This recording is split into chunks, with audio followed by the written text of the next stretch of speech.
साहिबाज को ना सब लोग कैसे हैं? उम्मीद है सब ठीक ठाक होंगे। तो ये आज बन रहा है मेरे किचन में क्या, चिकन और चने की दाल। तो आज मैं थोड़ी सी डिफरेंट बना रही थी रेसिपी। पहले तो मैं आपके चैनल पर भी शेयर कर चुकी हूँ चिकन और चने की दाल, वैसे चने की दाल। आज थोड़ी सी डिफरेंट बना रही थी, मैं बहुत सालों बाद बना रही थी, तो मैंने सोचा चले आपके साथ भी शेयर करती हूँ। तो जी उसके लिए मैंने एक प्याज लिया है, कुकर में डाल दिया है। अब थोड़ा सा ऑयल लूँगी और इसमें हल्का सा गोल्डन करूँगी प्याज को।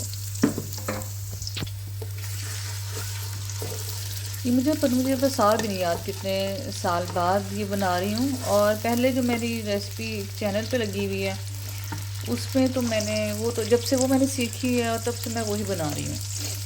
तो आज देखते हैं आज कैसे बनती है ये दाल।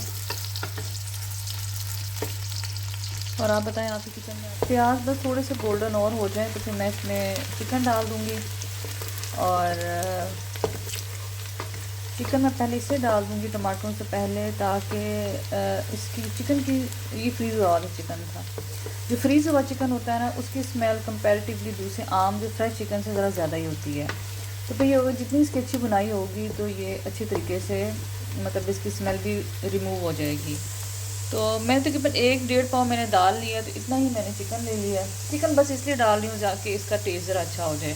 तो बस जी प्याज हल्के से गोल्डन हो गए हैं, साथ ही मैंने इसमें चिकन डाल दिया है और अब इसकी भुनाई होगी अच्छी तरीके से। जैसे चिकन डालें आप उसको थोड़ी देर के लिए ऐसे ही रहने दें। उससे ये होगा कि जो चिकन है ना तो हल्का सा पानी रिलीज़ करेगा, ऑटोमेटिकली बोटियाँ और ना इससे अलग हो जाएंगी। ये देखें अभी से अलग हो जाए ना, एक थोड़ी देर के लिए पड़ा रहे, बस हल्का सा पानी रिलीज़ होगा ये अलग हो जाए चिकन।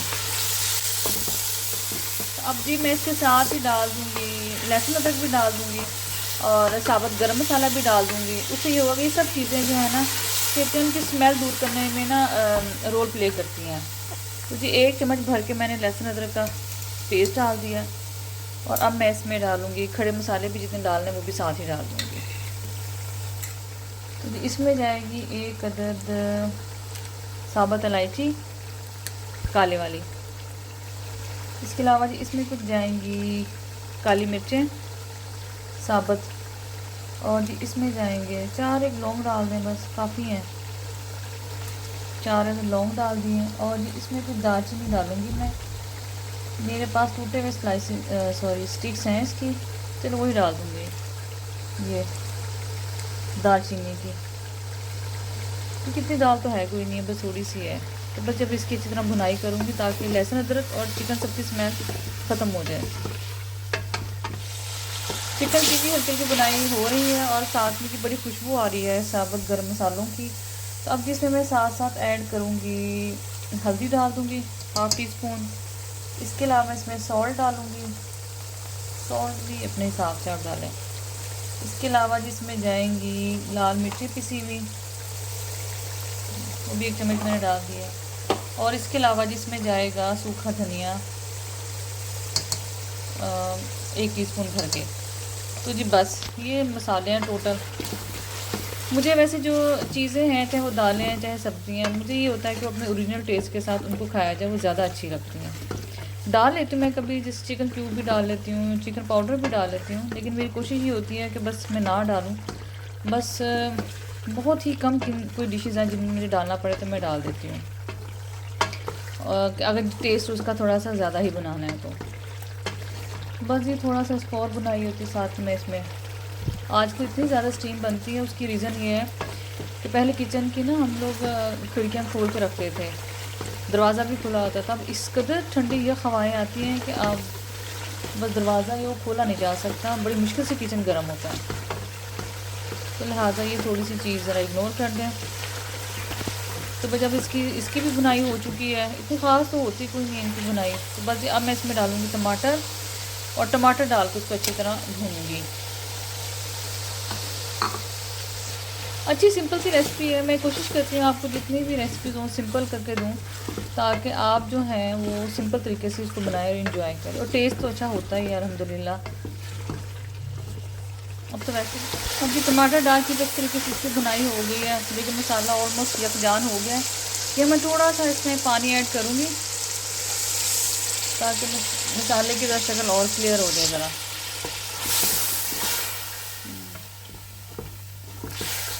बस अब ये हो गया। इसके साथ मैं अब दाल डालूँगी और थोड़ी सी इस जब मैं अब इस वाला जो रेसिपी में ना मैं दाल थोड़ी सी अब ज़्यादा भून लूँगी, क्योंकि जो पहली रेसिपी थी उसमें मैं दाल गलाने के बाद भूनती थी। तो अब ये है कि मैं इसी स्टेज पे दाल अच्छी तरह भून लूँगी, ताकि दाल का जो, जैसे आपको पता है कि दालों का भी कच्चेपन एक होता ही है, उसकी एटलीस्ट कच्चेपन की स्मेल निकल जाए।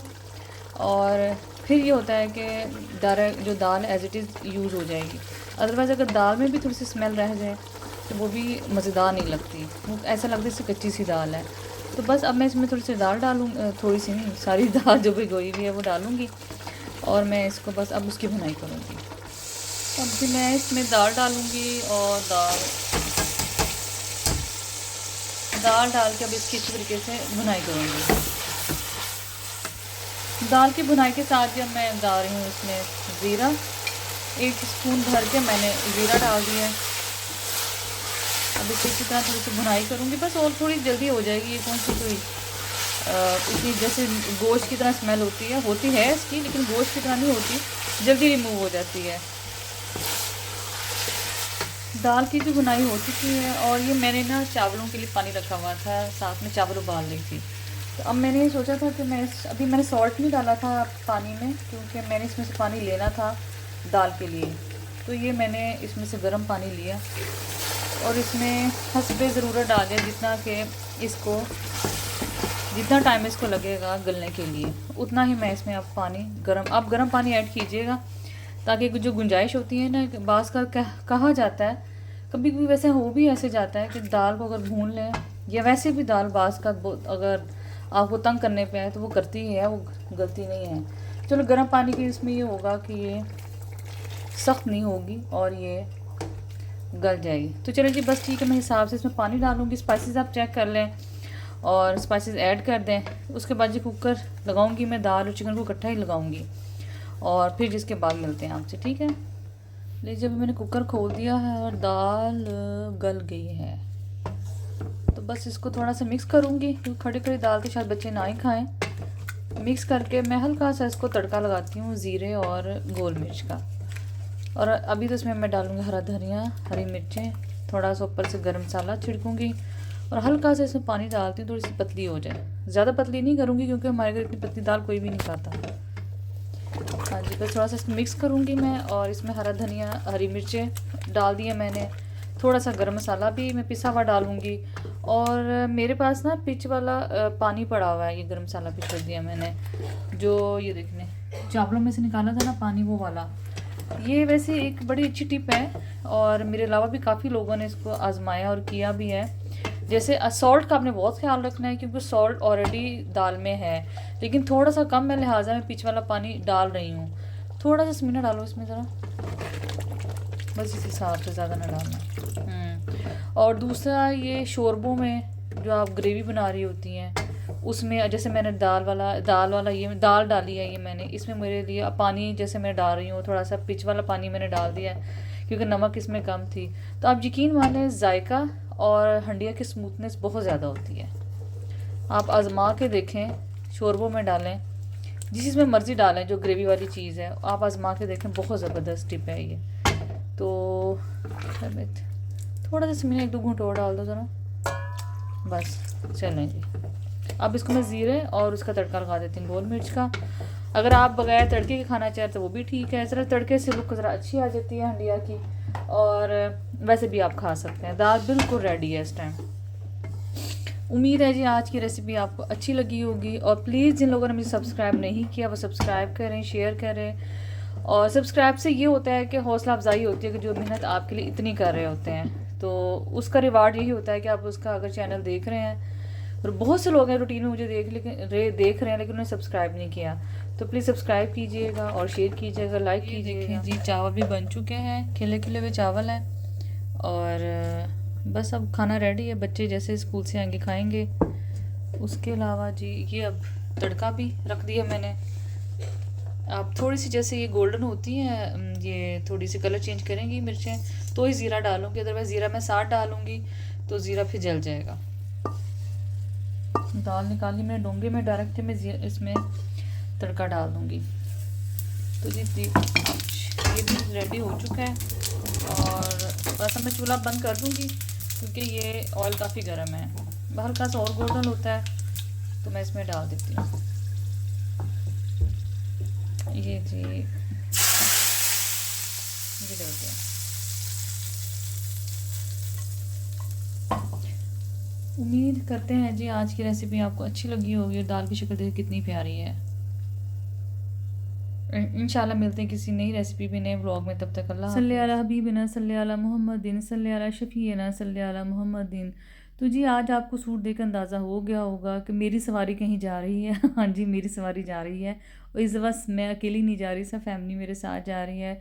तो हम कहाँ जा रहे हैं मैं आपको आगे जाके बताती हूँ। और ये जो सूट मुझे मेरी छोटी बहन ने भेजा था इस्लामाबाद से, और जो इसके साथ स्वेटर पहनूंगी वो भी उसी ने गिफ्ट किया था। थैंक यू सो मच जी मेरी प्यारी छोटी बहन। और मेरे बर्थडे का गिफ्ट में से एक गिफ्ट ये भी था। तो वो इस्लामाबाद से चीज़ें ले लेके मुझे भेजती रहती है। उसको पता है कि भजिया को बहुत ज़्यादा ठंड लगती है, तो चलो मैं उसके लिए हमेशा कोशिश उसकी ये होती, जैकेट्स हो, वार्मर हो, स्वेटर हो, उसकी कोशिश ये होती है कि जितना गर्म हो मुझे भेज दे, ताकि मुझे जंग में ऐसे बहुत ज़्यादा शॉपिंग नहीं होती। उसकी रीज़न ये है कि इतना बड़ा शहर नहीं है तो यहाँ बहुत कंफर्ट लेवल की चीज़ें नहीं मिलती, तो लिहाजा जी वो मुझे भेज देती है। और बड़ा जी शुक्रिया उसका, उसकी मोहब्बत का। ये जी मैं कंप्लीट ड्रेसअप क्या हो गई, पैकअप होकर गई। सर्दियों में तो तैयारी करने का बिल्कुल मज़ा नहीं आता। आप तैयार हो, मज़ा ही नहीं होता ज़रा तैयार हो, क्योंकि इतना ज़्यादा पैक होके जाते हैं। सर्दियों में हाथ पाँव वैसे नीले हुए होते हैं और भाई बुरा हाल होता है। तो आज हम जा रहे हैं सनाज़ किचन की तरफ। मेरी बहुत प्यारी दोस्त, मेरे दिल के बहुत करीब। और आपको व्लॉग से भी अब तक आइडिया हो गया होगा। और वैसे भी आइडिया व्लॉग से देने का मतलब ये थोड़ी होता है कि आप बताया जाए कि वो मेरे दिल के कितने करीब है। लेकिन बहरहाल जो लोग मुझे जानते हैं, मेरे सब्सक्राइबर हैं यूट्यूब के, मेरी फैमिली है, उनको अंदाज़ा हो गया होगा कि इसका सना का मेरी ज़िंदगी में कितना अहम रोल है और वो मेरे कितने दिल के करीब है। तो जी बस दिल के करीब जब होते हैं तो दिल चाहता है बैठें भी, गपशप भी करें, खाना खाएं, शाम की चाय पिएं। पहले तो सच्ची इस सर्दियों से तो बहुत पहले हम इतना आते जाते भी थे, शाम को बैठ जाना अक्सर उसकी तरफ या वो मेरी तरफ। लेकिन अब जब से सर्दियाँ हुई हैं तो घरों से निकलना बड़ा ही महाल हो गया है। तो सना के बच्चे आए हुए थे, जैसे कि आप सबको पता है वह दूसरे इस्लामाबाद से उसके बच्चे पढ़ने के लिए आए हुए थे। तो उनका था कि आंटी को अंकल को बुलाते हैं, बच्चों को साथ बुलाते हैं, चलो बैठ के गपशप करते हैं। तो पहले सना का प्लान था कि घर खाना वगैरह बना ले, लेकिन जैसे आपको पता है जो गैस की शेड्यूल बहुत ज़्यादा ख़राब है, तो उसने कहा कि एक आधी डिश से ज़्यादा तो बनना नहीं है, चले बाहर ही चलते हैं। तो बाहर उसने हमें 12 पे इनवाइट किया और जी मटन से लेके बारबेक्यू, फ्राइड फ़िश थी और बोनलेस फ़िश थी, इसके अलावा चाइनीज़ था और इसके अलावा फ़ास्ट फूड था। हर चीज़ में बहुत प्यार मोहब्बत थी। लेविश मेन्यू था और लेविश ही वेन्यू था, लेविश ही लोग थे। बहुत मज़ा आया। और हमेशा की तरह सना जब यकीन माने जाएँ वो इतना ख़्याल करती है, बस उसका बस नहीं चाह रहा था कि बस बिल्कुल गले एंड तक आपको भर दे खाने पीने के लिए। तो जी वो दिल की बहुत सखी भी है, मेरे लिए तो बहुत ज़्यादा है और बाकी लोगों के लिए भी है। वो अल्लाह की राह में भी देती रहती है। वैसे भी वो मेरे लिए हमेशा उसकी हर चीज़, घर के और दिल के दरवाजे खुले ही रहते हैं हमेशा। वो उसकी फैमिली, हम लोग जंग में रहते हैं। और दूसरा ये कि हमारे अपने जो फैमिली जो होती है, पेरेंट्स की, ये बहन भाई दूर होते हैं। तो जी बस दोस्त अच्छे वही होते हैं जो आपको हर किस्म की कमी पूरी कर दें। तो खैर बहुत मज़ा आया और हम अब 12 में एंटर हो चुके हैं। सबसे पहले हम जी एंटर हुए, इनका नीचे नया रेस्टोरेंट खुला, वहाँ हमने सोचा था कि वहाँ नया बना है तो वहीं खाएं पिएंगे। लेकिन हुआ ये कि वहाँ बर्थडे था और काफ़ी रश होना शुरू हो गया था। तो हम लोगों ने सोचा कि भाई यहाँ से उठ जाते हैं, क्योंकि हमारा डिनर भी ख़राब होगा और मज़ा भी नहीं आएगा और शोर शराबा लग रहेगा। तो जी हम ऊपर आ गए। तो बहुत ही ज़बरदस्त 12 का इंटीरियर जैसे आप सब लोग जानते हैं। और लेकिन अफसोसनाक बात कि हम इतनी ठंड थी कि बाकायदा हम अब ना औस गिरनी इसके बाद शुरू हो जानी थी, तो फिर हम बाहर बैठ ही ना सके। तो बस हमने यही डिसाइड किया कि हम इंडोर बैठते हैं और एटलीस्ट हम खाना इंजॉय कर सकते हैं। तो खाने में जी सबसे पहले आया सूप आया, जो कि बहुत ही ज़बरदस्त मज़ेदार था और बहुत इंजॉय किया। स्पेशल सूप था उनका, उसके अलावा सारा खाना उनका बड़ा स्पेशल था। और सना ने उनको बार बार कहा हुआ था कि किसी चीज़ की कमी ना रहे, क्योंकि ज़्यादा फैमिली गेट टुगेदर था। थैंक यू सो मच सना, तुमने बहुत ख्याल किया उस दिन, हमेशा ही बहुत ख्याल करती हो। और तुम्हारे दिल में, जेब में हमेशा हमारे लिए बहुत स्पेशल जगह होती है और इसका बहुत शुक्रिया। खाने की डिटेल्स मैं आपको दे चुकी हूँ कि बहुत ज़बरदस्त लेविश खाना था, ज़बरदस्त, बहुत मज़ा आया खा के। और कंपनी तो हमेशा की तरह बहुत पसंदीदा मेरी भी थी और बच्चे भी आपस में बहुत इंजॉय करते हैं। अब तक तो आपको भी अंदाज़ा होगा अगर मेरे व्लॉग से कि हम लोग दूसरी कंपनी बहुत ज़्यादा इंजॉय करते हैं, तो बहाना ढूंढते हैं कि कहीं ना कहीं गपशप करें, बैठें और वक्त को हम कैद कर लें उन लम्हों में जो कभी भी हमसे जुदा ना हों। तो अगेन जी thank you Sanna so much, और बहुत मज़ा आया। और हमेशा की तरह हमने अब तुम्हारी कंपनी इंजॉय की, तुमने हमारी कंपनी इंजॉय की, और ऐसे ही अल्लाह हमेशा हमेशा खाते पीते गपशप करते आपस में बैठ के वक्त गुजारने की तौफीक दे और हर बुरी घड़ी और बुरे वक्त से बचाए। तो यही लम्हात होते हैं कि आप दूसरे के साथ बैठते हैं। खाना पीना तो हर कोई घरों में खाता ही है, लेकिन एटलीस्ट किसी को बुला लेने से एहसास होता है कि आप उसके लिए कितने अहम हैं। तो जी मुझे अंदाज़ा हमेशा ही रहा है और उस दिन भी रहा है कि हम सना के लिए किस कदर ज़रूरी लोग हैं। अल्लाह